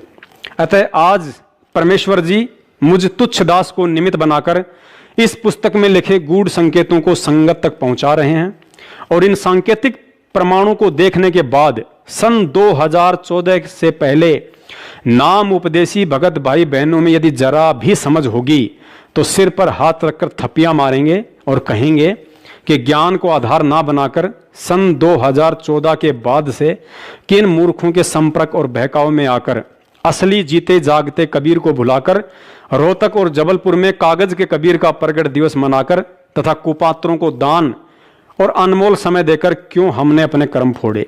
क्योंकि हमारी इस करनी से हमारे सतगुरु दुखी हुए हैं और कहते हैं कि जिन बातों से गुरु दुख पावे तिन बातों को दूर भगावे। देखिए प्रमाण, पुस्तक मानवता का गिरता हास तथा विकास के पेज नंबर 58 पर, जहां काल प्रेरित लेखक सतलोक आश्रम मैनेजमेंट वाले स्वयं अपनी लेखनी से लिखते हैं कि सत्य पुरुष का वर्तमान अवतार अर्थात हरि अवतार संत रामपाल दास जी महाराज भी परमेश्वर अर्थात परम अक्षर ब्रह्म के उन अवतारों में से एक हैं जो आध्यात्मिक ज्ञान के द्वारा अधर्म का नाश करते हैं। पुण्यात्माओं, अब इन 4 लाइनों में सतगुरुदेव जी ने बहुत ही गहरा संकेत कर दिया है कि मैं कौन हूं, लेकिन ये काल प्रेरित लोग समझ ही नहीं सके और आज तक संत रामपाल जी महाराज जी के साथ एक सामान्य संत की तरह व्यवहार करते हुए केवल कबीर प्रगट दिवस की ही डफली पीटते रहे। यहां लिखा है कि संत रामपाल दास जी महाराज भी परमेश्वर अर्थात परम अक्षर ब्रह्म के उन अवतारों में से एक है जो आध्यात्मिक ज्ञान के द्वारा अधर्म का नाश करते हैं। अब दास इस लेखक भाई से और सतलोक आश्रम मैनेजमेंट के मुखिया सारनाम डिग्री होल्डर महेंद्र से पूछना चाहेगा कि यदि संत रामपाल दास जी महाराज परमेश्वर यानी परम अक्षर ब्रह्म के अवतारों में से एक हैं, तो भाई साहब कृपा करके यह बताने का भी कष्ट करें कि परमेश्वर यानी परम अक्षर ब्रह्म कबीर साहिब जी के और कौन कौन से अवतार आज से पहले इस धरती पर हुए हैं। चारों तरफ नजर दौड़ाने के बाद इनका यही जवाब होगा कि प्रथम अवतार सतयुग में सत सुकृत ऋषि थे, दूसरा अवतार त्रेता में मुनिंद्र ऋषि थे, तीसरा अवतार द्वापर में करुणा ऋषि थे और कलयुग के प्रथम चरण में वह परमेश्वर यानी परम अक्षर ब्रह्म अपने वास्तविक नाम कबीर देव से आए ही थे। उसके बाद बंदी छोड़ गरीबदास जी महाराज जी के रूप में कबीर परमेश्वर पुनः छुड़ानी में आए थे। और उसके बाद यहां इस पुस्तक में सतगुरु रामपाल जी महाराज जी ने स्पष्ट लिखवा ही दिया है कि संत रामपाल दास जी महाराज परमेश्वर यानी परम अक्षर ब्रह्म के अवतारों में से एक हैं। पुण्यात्माओं, अब आप जी गहनता से परमेश्वर के तत्व ज्ञान आधार से विचार करना कि परम अक्षर ब्रह्म यानी कबीर साहिब जी काल निरंजन दुर्गा और ब्रह्मा विष्णु महेश की तरह अपने अंश अवतार सर्जन नहीं करते हैं, क्योंकि वह परमात्मा इन सभी देवी देवताओं और काल निरंजन की तरह किसी अन्य समर्थ शक्ति के ना ही तो अधीन है और ना ही असहाय है। अतः अवतार रूप में भिन्न भिन्न चोले धारण करके कबीर परमेश्वर स्वयं ही प्रकट होते हैं। विचार करें, सतयुग में सतसुकृत से लेकर कलयुग में कबीर नाम से वह परमात्मा किसी मां के गर्भ से जन्म लेकर आया था या प्रकट हुआ था, बताने की जरूरत नहीं है। लेकिन गरीबदास रूप में भी वह परमात्मा प्रकट ही हुआ था, जिसका प्रमाण स्वयं उनके द्वारा रचित ग्रंथ साहिब की भूमिका में मिलता है कि शरीर त्यागने के बाद चिता से उनकी अस्थियां नहीं मिली थी और उसी रूप में छुड़ानी में शरीर त्याग कर गरीबदास जी महाराज अपने प्रिय भगत भूमड़ दास के बाग सहारनपुर में पुनः प्रकट होकर 35 वर्ष तक वहीं रहे। अतः समझदार भगत को समझने के लिए उनकी यही लीला पर्याप्त है कि गरीबदास जी महाराज जी के रूप में परमेश्वर कबीर साहिब जी मां के गर्भ से आए थे या प्रकट हुए थे। और पुख्ता प्रमाण के लिए आदरणीय गरीबदास जी महाराज हमारी तरह कोई आत्मा थी या स्वयं परमात्मा थे। सुनिए ये 3 मिनट का अनमोल सत्संग, जिसमें सतगुरुदेव जी ने आदरणीय गरीबदास जी महाराज जी को स्वयं कबीर साहिब जी का अवतार बताया और यह भी स्पष्ट किया है कि कबीर साहिब और गरीबदास जी दोनों एक ही थे, केवल नाम की भिन्नता थी, शक्ति में कोई अंतर नहीं था। और अंत में योगियों का जिक्र करते हुए कहा कि वे परमात्मा थे। बंदी छोड़ सतपुरुष स्वरूप कबीर साहब तथा उन्हीं के अवतार बंदी छोड़ गरीबदास जी महाराज की अमृतमयी वाणी का खुलासा, सरलार्थ, भावार्थ व सारांश आज तीसरा दिन है सतगुरु की कृपा से। बंदी छोड़ की वाणी के अंदर वो रहस्य छुपा हुआ है जो कि आम भक्त आम संत के बस की बात नहीं कि इसमें से वो रहस्य को निकाल सके। उनकी अपनी कृपा जिस पर हो जाती है वही इस बात को ढूंढ सकता है कि सतगुरु महाराज इस वाणी के माध्यम से हमें क्या समझाना चाहते हैं। कथा कोई सुना रहे हैं और उसके अंदर समझा कोई और बात रहे। रामायण सुनाते हैं, महाभारत सुनाते हैं, इनकी इसमें इन्होंने आवश्यकता भी नहीं थी, लेकिन फिर भी लिखनी पड़ी, क्योंकि एक तो ये यथार्थता पैदा की हमारे मन के अंदर कि सतगुरु महाराज जो कह रहे हैं वो सत्य है, क्योंकि आज से लाखों वर्ष पहले की रामायण ज्यों की त्यों उन शास्त्रों से मिलती है। जबकि गरीबदास महाराज कतई अनपढ़ थे, कोई शास्त्र का ज्ञान, उन्होंने अक्षर ज्ञान नहीं था, वो पढ़े लिखे नहीं थे, लेकिन वो परमात्मा थे, इस बात का उन्होंने सिद्ध किया। आज से लाखों वर्ष पहले की जो भी घटनाएं घटी और जो शास्त्र प्रमाण देते हैं हिंदू और मुसलमान धर्मों के, वो ज्यों के त्यों बंदी छोड़ ने लिखवाए, ये प्रमाण करने के लिए कि मैं जो कह रहा हूं वो सत्य है। यही कबीर साहब ने लाखों वर्ष पहले की, और साथ में योगियों की वो उपलब्धियां जो कि युग बीत जाते हैं उनको जब प्राप्त होती है, वो ज्यों की त्यों बंदी छोड़ने सारा कुछ इसके अंदर वर्णन करके दिया। उन योगियों की उपलब्धियां बताई कि कौन सा ऋषि ने क्या उपलब्धि की, क्या साधना की, उसके प्रति उसने क्या उसके प्रति पाया फलस्वरूप, और फिर उससे आगे उसके साथ क्या बना, ये भी बंदी छोड़ ने इसमें लिख रखा है। तो इससे हमें ज्ञान होता है कि सतगुरु कबीर साहब व गरीबदास जी महाराज एक ही थे, सिर्फ नाम की भिन्नता थी, शक्ति में कोई अंतर नहीं था। पुण्यात्माओं, उसके बाद इस पुस्तक मानवता का गिरता हास तथा विकास में स्वयं सतगुरु रामपाल जी महाराज जी ने इन अनाड़ियों से गूढ़ बात लिखवा दी कि संत रामपाल दास महाराज जी भी परमेश्वर परम अक्षर ब्रह्म के उन अवतारों में से एक हैं। तो अब स्वतः ही सिद्ध हो जाता है कि जब सतयुग के सतसुकृत अवतार से लेकर कलयुग के गरीबदास जी महाराज जी तक सभी के सभी अवतार अपनी लीला करने के लिए मां के गर्भ से जन्म ना लेकर प्रकट हुए हैं, तो भला सतगुरु रामपाल जी महाराज जी आखिर कैसे किसी मां के गर्भ से जन्म लेकर आएंगे। अर्थात आज पृथ्वी पर परम अक्षर ब्रह्म कबीर साहिब जी पूर्व के अवतारों की भांति सतगुरु रामपाल जी महाराज जी के चोले में स्वयं अवतरित प्रकट परमात्मा है, और उनका भगत होकर वह इंसान दुनिया का सबसे मूर्ख व्यक्ति समझा जाएगा जो इतने प्रमाणों के बावजूद भी 8 सितंबर के दिन सतगुरु प्रगट दिवस के बजाय कबीर प्रगट दिवस ही मनाता रहेगा।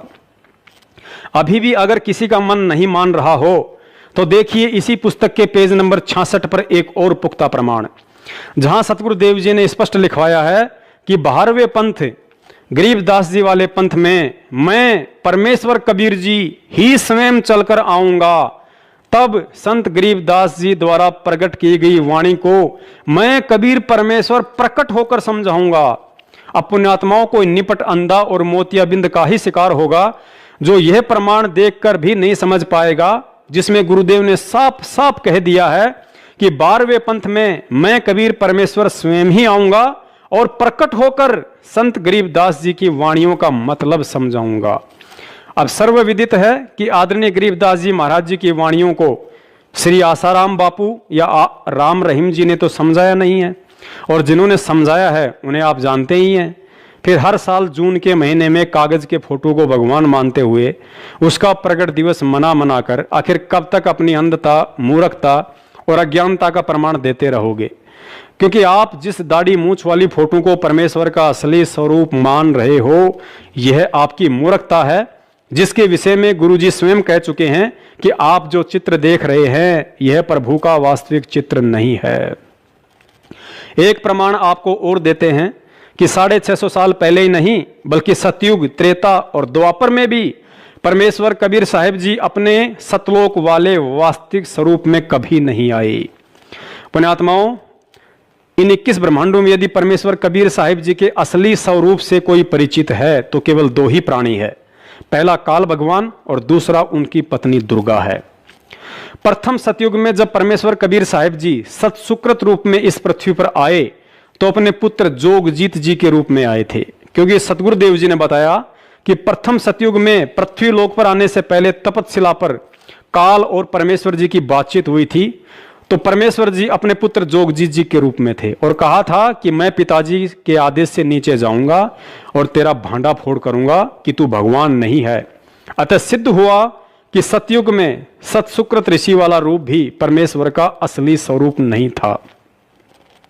उसके बाद कलयुग में परमेश्वर जी जिस कबीर रूप में आए थे वह भी उनका असली स्वरूप नहीं था, क्योंकि जब परमेश्वर कबीर साहिब जी मगर से सशरीर सतलोक जा रहे थे तो दुर्गा ने उन्हें कोई सामान्य संत समझकर अपने जाल में फंसाने की पुरजोर कोशिश की। उनके सामने शादी तक का प्रस्ताव भी रख दिया कि मैं आपकी पत्नी बनकर रहूंगी।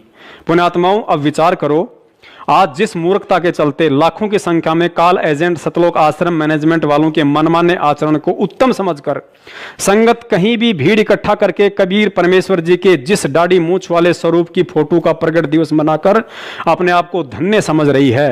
यदि कबीर साहिब जी का वह रूप उनका असली रूप होता तो दुर्गा उन्हें पहचान लेती और हो सकता है डर के मारे उसका कलेजा भी फट जाता, क्योंकि ऊपर पहले ही बताया जा चुका है कि 21 ब्रह्मांड में कबीर साहिब जी के सतलोक वाले असली स्वरूप से यदि कोई परिचित है तो केवल काल और दुर्गा दो ही हैं। और यदि फिर भी आप लोगों ने फोटो का ही प्रगट दिवस मनाकर वर्तमान के जीते जागते कबीर सतगुरु रामपाल जी महाराज जी को अपनी नासमझी के चलते दुखी करना ही है, तो भाई फिर दुखी करने में कमी क्या छोड़नी। फिर तो सतसुकृत ऋषि का भी प्रगट दिवस मनाओ, क्योंकि वे भी एक तालाब में विकसित कमल के फूल पर ही प्रकट हुए थे। उनकी भी परवरिश कंवारी गायों के दूध से ही हुई थी। फिर तो मुनिंद्र ऋषि का भी प्रगट दिवस मनाओ, क्योंकि वे भी एक तालाब में विकसित कमल के फूल पर ही प्रकट हुए थे और उनकी भी परवरिश कंवारी गायों के दूध से हुई थी। फिर तो करुणामय ऋषि का भी प्रकट दिवस मनाओ, क्योंकि वे भी एक तालाब में विकसित कमल के फूल पर ही प्रकट हुए थे और उनकी भी परवरिश कंवारी गायों के दूध से हुई थी। फिर तो परमेश्वर कबीर साहिब जी के 2 साल की उम्र वाले उस प्रकट रूप का भी प्रकट दिवस मनाओ, जो रूप उन्होंने रामानंद जी को उस समय दिखाया था जब वे सुबह सुबह गंगा नदी पर स्नान करने के लिए जा रहे थे। फिर तो परमेश्वर कबीर साहिब जी के उस रूप का भी प्रकट दिवस मनाओ जिस समय उन्होंने केशव बंजारे के रूप में सशरीर प्रकट होकर 18 लाख लोगों के लिए काशी में भंडारे की व्यवस्था की थी। फिर तो परमेश्वर के उस सुपच सुदर्शन रूप का भी प्रकट दिवस मनाओ जिस रूप में प्रकट होकर उन्होंने पांडवों की यज्ञ सफल की थी। फिर तो परमेश्वर कबीर साहिब जी के उस बरहा अर्थात सुवर रूप का भी प्रकट दिवस मनाओ जिस रूप में प्रकट होकर उन्होंने शंखासुर के द्वारा वेदों को समुद्र में डुबोने से बचाया था। फिर तो परमेश्वर के उस रूप का भी प्रकट दिवस मनाओ जिस बांदी रूप में प्रकट होकर उन्होंने राजा अब्राहिम सुल्तान की सेज पर सोने के कारण 3 कोरड़े खाए थे। फिर तो परमेश्वर के उस रूप का भी प्रकट दिवस मनाओ जिस नरसिंह रूप में प्रकट होकर उन्होंने प्रहलाद भगत की रक्षा की थी। फिर तो परमेश्वर जी के उस श्री कृष्ण रूप का भी प्रकट दिवस मनाओ जिस समय उन्होंने पीपा और सीता के लिए समुद्र में द्वारिका और बाल गोपाल रचे तथा स्वयं श्री कृष्ण रूप बनाकर उनके साथ 7 दिन तक वहीं रहे। फिर तो परमेश्वर जी के उस सिंह रूप का भी प्रकट दिवस मनाओ जब उन्होंने दिल्ली के दरबार में पीलवान हाथी और सिकंदर लोदी को दर्शन दिए थे। फिर तो परमेश्वर के उस पार्वती रूप का भी प्रकट दिवस मनाओ जिस रूप में प्रकट होकर उन्होंने भस्मागिरी को भस्म किया था और फिर विष्णु रूप धारण करके शंकर भगवान को भस्मासुर की राग दिखाकर भयमुक्त किया था, अर्थात उस विष्णु वाले रूप का भी प्रकट दिवस मनाओ। फिर तो परमेश्वर के उस मालन रूप का भी प्रकट दिवस मनाओ जिस रूप में प्रकट होकर उन्होंने राजा अब्राहिम सुल्तान को एक बेर के झगड़े पर थप्पड़ मारा था। और भी लाखों करोड़ों रूप में वह परमेश्वर इस पृथ्वी पर प्रकट होता रहता है। अतः एक अकेले कबीर रूप का प्रगट दिवस मनाने वाले 80% भोली आत्माओं से प्रार्थना है, आप बारी बारी परमेश्वर के इन सभी उपरोक्त प्रकट रूपों का प्रगट दिवस मनाओ ताकि तुम्हारी नादानी और नासमझी पर आज वर्तमान में प्रकट वह परमेश्वर बाबा आदम की तरह कबीर प्रगट दिवस मनाने वालों को देखकर दुखी हो और सतगुरु प्रगट दिवस मनाने वालों को देखकर प्रसन्न हो। तो पुण्यात्माओं, अब दास अपनी वाणी को विश्राम देता है। कहने को तो परमेश्वर की महिमा के विषय में दास के पास इतना मटेरियल है कि जीवन समाप्त हो सकता है, लेकिन शब्द नहीं। लेकिन इस बात का निष्कर्ष सिर्फ दास के कहने और आपके सुनने तक ही सीमित नहीं है। दास तो पिछले वर्ष से ही सतगुरु प्रगट दिवस मना रहा है, क्योंकि आने वाले समय में तो पूरी दुनिया ही सतगुरु का प्रगट दिवस मनाएगी। आम व्यक्ति भी इस बात से भली भांति परिचित हो जाएगा कि संत रामपाल जी महाराज जी ही असल में कबीर परमात्मा है, लेकिन असल में उनका प्रगट दिवस मनाना तो आज है और आज केवल वही आत्मा उनका प्रगट दिवस मना सकती है जिसने इस भक्ति मार्ग पर ज्ञान को आधार बनाकर चलना सीख लिया होगा, वरना उल्लू के लिए तो सदा दिन में ही रात और रात ही दिन होता है। अंत में अपनी वाणी को विश्राम देते हुए दास एक और ऐसा प्रमाण देता है जिसे आधार बनाकर आसानी से समझा जा सकता है कि सतगुरु रामपाल जी महाराज जी कौन हैं, स्वयं कबीर परमात्मा हैं या कबीर साहिब जी के भेजे हुए कोई संदेश वाहक हैं। आप जिन्हें सतगुरुदेव जी के मुख कमल से सैकड़ों बार सत्संगों में सुना होगा कि परमात्मा ने किन किन आत्माओं को सतलोक दिखाया और फिर वापस पृथ्वी पर छोड़ा और अपना गवाह बनाया, लेकिन एक बार भी आपने उनके मुख कमल से यह कहते हुए नहीं सुना होगा कि कबीर परमात्मा ने मुझ रामपाल दास को भी सतलोक दिखाया और फिर वापस पृथ्वी पर छोड़ा। तो पुण्यात्माओं, जिसने सतलोक ही नहीं देखा तो फिर सतलोक का वर्णन कैसे कर सकता है। लेकिन फिर भी सतगुरु रामपाल जी महाराज जी सतलोक के दृश्य का हूबहू वर्णन करते हैं, क्योंकि वे स्वयं परमात्मा हैं और परमात्मा अपनी शक्ति से जिसे चाहे सतलोक के दर्शन करवा सकता है। लेकिन उन्हें कोई सतलोक के दर्शन करवा सके ऐसा तो कोई पृथ्वी पर जब से ये बनी है तब से पैदा ही नहीं हुआ। अतः यह स्वतः ही सिद्ध हो जाता है कि आज परमात्मा स्वयं हमारे सतगुरु बनकर पृथ्वी पर विद्यमान हैं। अब जिन जिन आत्माओं को इस वीडियो के माध्यम से ये अच्छे से समझ में आ गया है कि वास्तव में असली कबीर तो स्वयं मेरा सतगुरु ही है और मैं अज्ञानता में एक कागज की फोटो को कबीर समझकर उसका प्रगट दिवस मनाते हुए प्रतिवर्ष अपने आप को धन्य समझ रहा था, तो उन आत्माओं का अब यही प्रश्न हो सकता है कि 8 सितंबर 2020 के दिन सतगुरु प्रगट दिवस मनाना कैसे है। तो ये बहुत ही साधारण और सरल सा तरीका है। जैसे हम पहले कबीर प्रगट दिवस मनाते थे या मनाते हुए देखा करते थे, ठीक उसी तरह मनाना है। ना कोई भीड़ भाड़, ना कोई जमघट, ना कोई दिखावा, ना कोई विशेष आडंबर। 8 सितंबर के दिन हम सब ने अपने घर पर ही सतगुरु प्रगट दिवस मनाना है। यदि आसपास रहने वाले भगत भाई बहन किसी एक भगत के घर पर इकट्ठा होकर मनाना चाहें तो उसमें कोई दोष नहीं है। हमने किसी भी रंग का स्वच्छ कपड़ा एक टेबल या किसी रखने योग्य जगह पर बिछाकर उसके ऊपर परम पूज्य सतगुरु देव जी की छवि अर्थात फोटो को रखना है। प्रतिदिन की तरह देसी घी का दीपक लगाना है। दीपक में घी आप जी अपनी आर्थिक स्थिति अनुसार चाहे जितना डाल सकते हैं, लेकिन मन में 1.25 किलो या 5.25 किलो का संकल्प लेकर घी डालना ऐसा कोई विधान नहीं है। यदि ऐसा कोई करता है तो वह मनमाना आचरण है। आटे या सूजी का सतगुरुदेव जी को भोग लगाने के लिए देसी घी में हलवा राम बनाना है। हलवा राम आप जी परिवार के मेंबर या सतगुरु प्रगट दिवस में आए हुए भक्तों की संख्या के आधार पर बनाएं। हलवा राम बनने के बाद आप जी उसे किसी भी रंग के साफ कपड़े से ढक दें। उसके बाद सभी भगत भाई बहन सर्वप्रथम मंगलाचरण करें। वह उसके बाद आया है बंजारा केशव आया है, ये शब्द पढ़ते हुए हलवा राम को वहां से नंगों पैरों उठाकर जहां आपने दरबार लगा रखा है वहां पर या आसपास स्वच्छ जगह पर रख दें। उसके बाद भोग की बड़ी आरती जो आपको YouTube पर 39 मिनट से लेकर 42 मिनट तक की मिलती है, उसे अपने मोबाइल में डाउनलोड करके चला दें। आरती संपूर्ण होने के बाद सतगुरु देव जी का सत्संग 1 घंटा, 2 घंटा या 3 घंटा जैसी भी आपकी श्रद्धा और समय है उस अनुसार प्रेम पूर्वक बैठकर सुने। उसके बाद हलवा राम का प्रसाद वितरित करें। हलवा राम यदि चाहें तो सत्संग से पहले भी वितरित कर सकते हैं। उसके बाद भंडारे के लिए जो भी भोजन बना है उसे एक थाल में रखकर ऊपर से स्वच्छ कपड़े से ढककर दरबार के आगे रख दें। बाद में सभी को भंडारा करवाएं।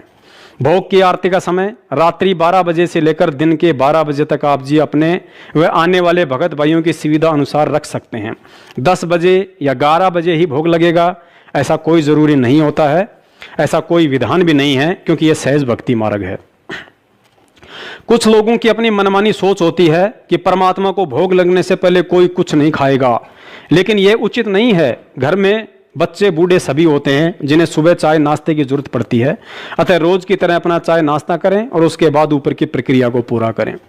परमेश्वर कभी भी अपनी आत्माओं को परेशान या दुखी करके भोग नहीं लगवाता है। वह तो हर पल हर समय अपने बच्चों को सुखी और खुशहाल देखना चाहता है। परमेश्वर 56 व्यंजनों से नहीं बल्कि विदुर जी की तरह यदि भगत का भाव सच्चा है तो उसके घर का साग रोटी खाकर अधिक प्रसन्न होते हैं। यदि भोजन भंडारा बच जाता है तो आप जी भक्तों को घर ले जाने के लिए दे सकते हैं। अपने अड़ोसी पड़ोसी अन्य जरूरतमंद व्यक्ति को भी भंडारा खिला सकते हैं, क्योंकि परमेश्वर को लगा हुआ अन्न जो भी आत्मा ग्रहण करती है तो परमात्मा से जुड़ने के लिए उसके भक्ति संस्कार मजबूत होते हैं। अतः सत भक्ति मार्ग में अपने पंडित आप स्वयं बनिए। इन क्रियाओं के लिए हमें सतलोक आश्रम मैनेजमेंट कोई कोऑर्डिनेटर या किसी नामदान संचालक या किसी अन्य भगत के भरोसे नहीं रहना है। जिस प्रकार ज्योति, हवन और पाठ के लिए हम अज्ञानता में सतलोक आश्रम मैनेजमेंट के भरोसे रहकर अपनी मूर्खता का प्रमाण दे रहे थे, क्योंकि हवन के विषय में सतगुरुदेव जी ने स्पष्ट संकेत किया हुआ है कि हमने अपना हवन स्वयं ही करना है, किसी के भरोसे नहीं रहना।